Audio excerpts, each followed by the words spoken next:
Hey, what's up everybody on Hookah Domain? It's Silencer, also known as Jeff again. That over there is Tony, also known as Cryptic Mac online. Hi everybody! Hi Tony! Anyway, today we'll be doing another little Shisha review for you of some new stuff. Of note, that I'm sure you probably noticed by now, is this is the first review that I'm doing officially with Two-Face.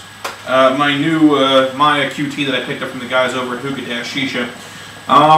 I like it, and if you want to know more about the Maya QT, please check out the review vid we did of Tony's grandma's Maya QT that we had a couple weeks ago. Today, again, as per the setup, we're using just the default hoses that came with the Maya QT, the default regular ones. Standard Maya bowl that came with it, a single Coconara on top, and just regular water for the base. Today, we'll be checking out one of the new ones that we found on SaharaSmoke.com. It's Jules Mediterranean Grape. These ones caught my eye because apparently they included these little hose tips that you can use to place over your hose. But hang on, we're getting there. Hang on. But I'll show you guys something real fast. Okay, here's the box that it comes in. Okay. Again, you got the Middle Eastern on the one side, and then regular stuff over here. Now, when you crack the stuff open, you are given two things in this little box tray that come in here. One is a resealable container of the Shisha itself. The cut is much more fine than I thought it was going to be. If I had to describe it as something similar that most people have already experienced, I would say, think maybe a Fantasia to a slightly thicker Hookah Freak cut, but just as wet as some of the Star Buzzes I've seen before, maybe an Alfaka or two. So some wet stuff. Smell on it. Truthfully, it smells like fermented grapes.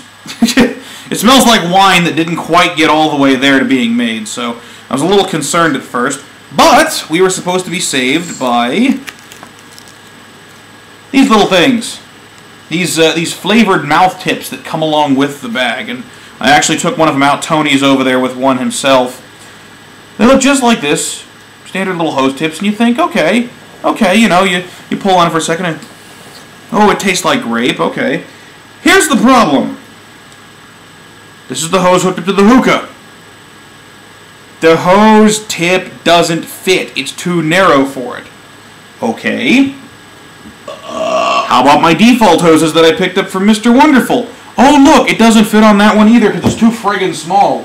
Guess what? Namor hose? Also, same problem. You can't get the tips to fit over any of this stuff. So the only way to make them work is to take a drag with this hand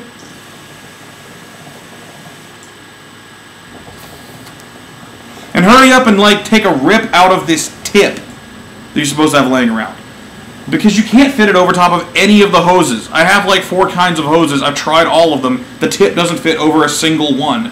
So again, unless you're supposed to be like doing this stuff at the same time, there's really no way to make it work properly. But we'll finish it off for the sake of the review.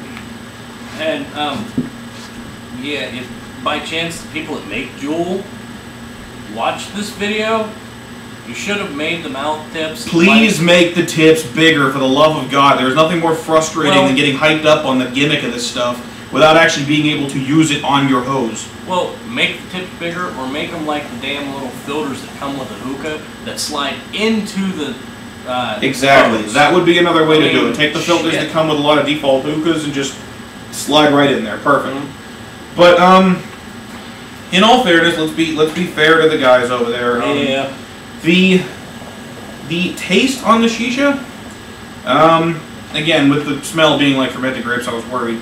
But it's okay. I don't know, it kind of gets bitter after a while, after the first couple minutes of having a good coal on it.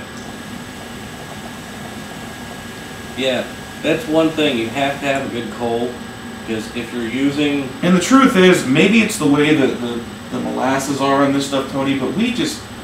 using every trick in the universe, we can't get good clouds coming off of it. I mean, it took us god-awful forever to get this shit lit in the first place.